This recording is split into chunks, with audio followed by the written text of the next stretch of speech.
Hey, tarot fans. Welcome to Timeless Tarot. I'm Cindy, and this is your regular Saturday morning tarot talk, where I talk about all things tarot, including my take on the cards, how I read their energies. I am a third generation tarot reader. I've been reading tarot or working with tarot and energies for 50 years, and over 50 years now. And so if you'd like to hang out and listen to some of the things I've picked up along the way, I'm here every Saturday morning. If this is the type of information and content that you would like to receive, please go ahead and smash that subscribe button and like and share if there's anybody else that you know of that would appreciate this kind of content. But this is a new channel, helps me out an awful lot. So this is just the second episode. Episodes will be numbered, so if you miss one, you can go back. I will be going through every single card in the deck in the upright and the reverse. So that's all 78 cards.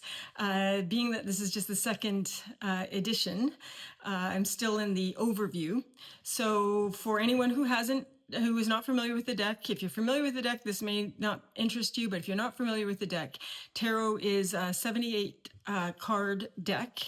That originally started out as a card game in the 1420s, 1430s. So in the, I guess, is that Middle Ages or Renaissance? I think it's the very beginning of the Renaissance. And it was originally just a game played by noble families. Then moving through to the 1800s, early 1800s, I think 1810, there were two British mystics, European mystics anyway, and Arthur Waite and Pamela Coleman Smith, who put together the Rider-Waite deck, which is the deck I most often refer to. There's a ton of beautiful decks out there that different readers use, and I do use different decks from time to time, but I really can't say enough about the old school Rider-Waite deck because it is so richly layered with symbolism and myths from many different cultures and many different religions, going back to Egypt and before. So certainly a lot of biblical references in there, and it's actually awe-inspiring how they packed so much information into these cards. They're not just pretty pictures. So the 78 cards are divided into a major arcana and a minor arcana. Arcana just means knowledge, hidden knowledge. So the first, the major arcana is cards 0 to 21. 22 cards in total. The minor arcana is the balance of 56, so you end up with the 78 cards total. The minor arcana is further divided into 4 suits, each suit representing like an arena of energy, a type of energy. So we have swords, which correspond to thoughts. In brief, everything is much more layered, but I'm going to give it to you quick here. So we have swords, which are thoughts, mental energy, cups, which are emotions, so heart space energy, wands, which are passion, focus, drive, confidence. So it's a fire-based energy, which is often associated with your solar plexus or willpower, and pentacles, which are a pentacle is actually a symbol for an alchemical symbol for Earth. So it is actually 3D physical creation itself. So the 3 before it can be read in context of actions that lead to a 3D creation, and the pentacle is the creation itself. Sometimes it's still in the process of forming, but if you think, I think of pentacles, I think of the whole thing as a tree based on the tree of life, which we'll get into. But the pentacles I think of as being the fruit of the tree. So in my mind, they come last out of those four suits. You can also divide up the minor arcana into the court cards. So that would be your pages, knights, queens and kings, sorry. and and really the minor arcana is often associated with events, 3D real world events in the physical. It isn't always. A lot of times it really is still the energy behind those events, and sometimes it's the emotions of the people involved in those events. But generally speaking, the minor arcana is more of the everyday life that you live. And the major arcana is kind of more of the energies behind it that you don't always see and sometimes you aren't even aware of. One thing I'll circle back to the Rider-Waite deck, and another reason why I like it so much is because Pamela Coleman Smith, who was the illustrator for this deck, was a stagehand. And I'm a big believer of the Shakespearean observation that the whole world is a stage. And so Pamela Coleman Smith has included, particularly in the minor arcana, a lot of stage cards. This is just one example. This is the Two of Swords, and you can see that she's sitting on a stage with a backdrop there. Not all the cards are like that, but I think it's important to note, I certainly pay attention to when it's a stage card, and this is a perfect example of why. This card represents keeping the peace. Each one of these swords represent two competing ideas that you can see. This woman here has to have a blindfold on. She's kind of willfully ignorant of small things to keep the peace. Sometimes I think of the phrase peace at any cost, which again is, if you think of how when you're operating under that kind of energy, everything on the surface may look fine, but it's a bit of a show. Everything really isn't fine. So that's one tip that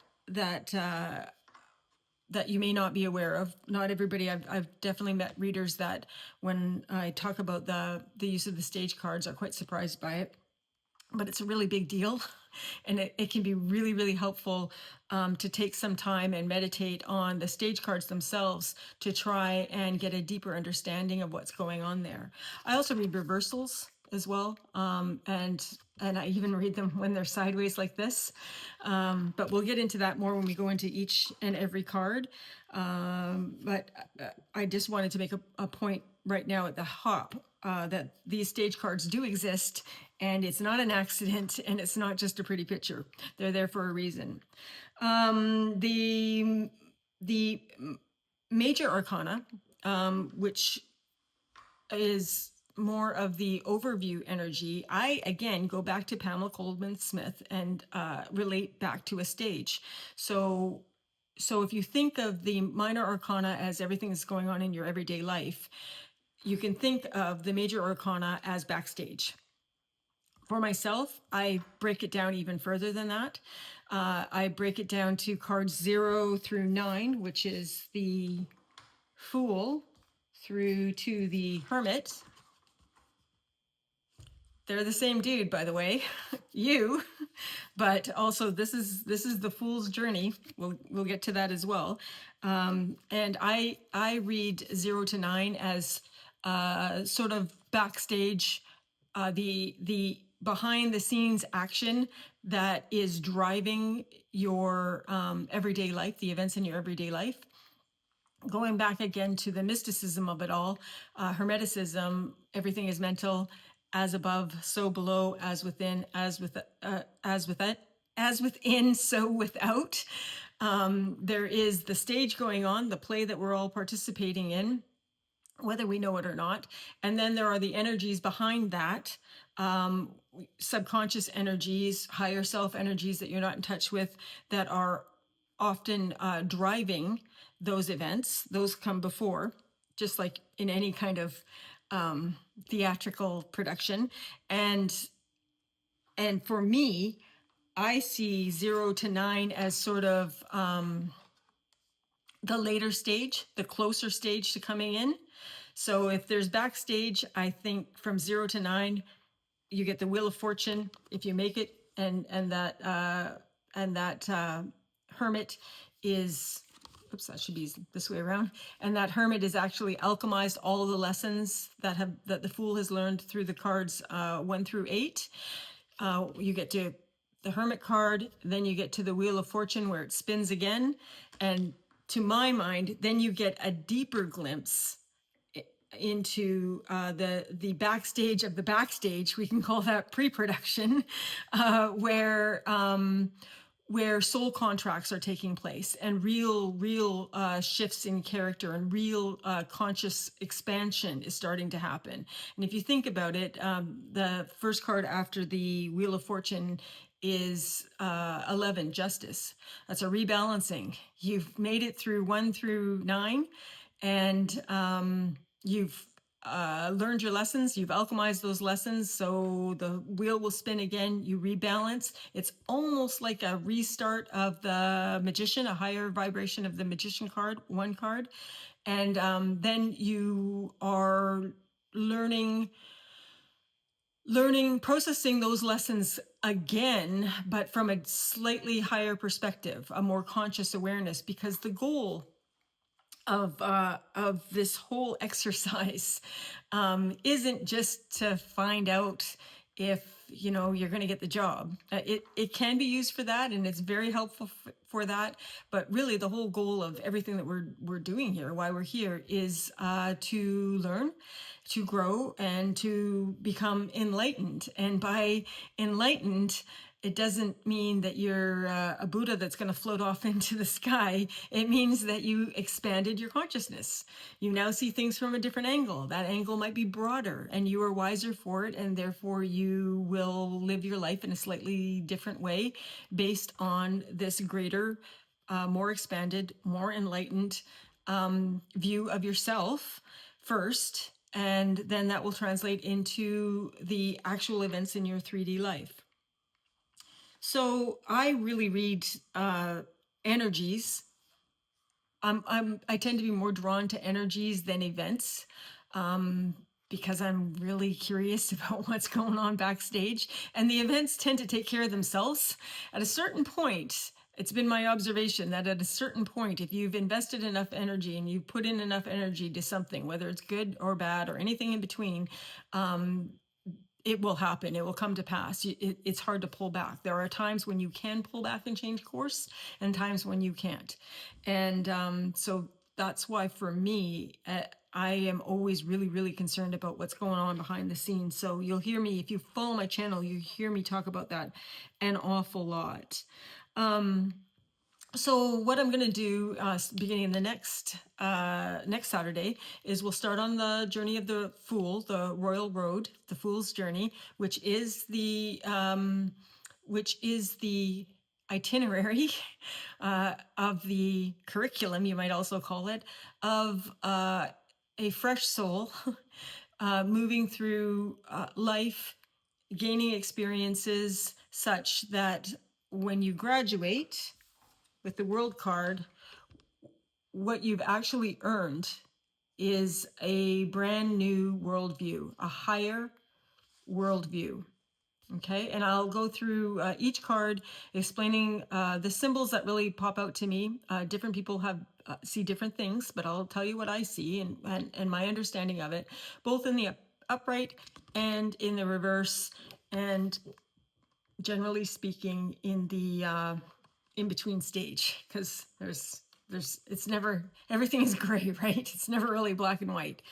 And so, yeah, if that's something that you're interested in, please like, share, and subscribe. And next Saturday, we start off with this little guy here, the Fool. Cheers.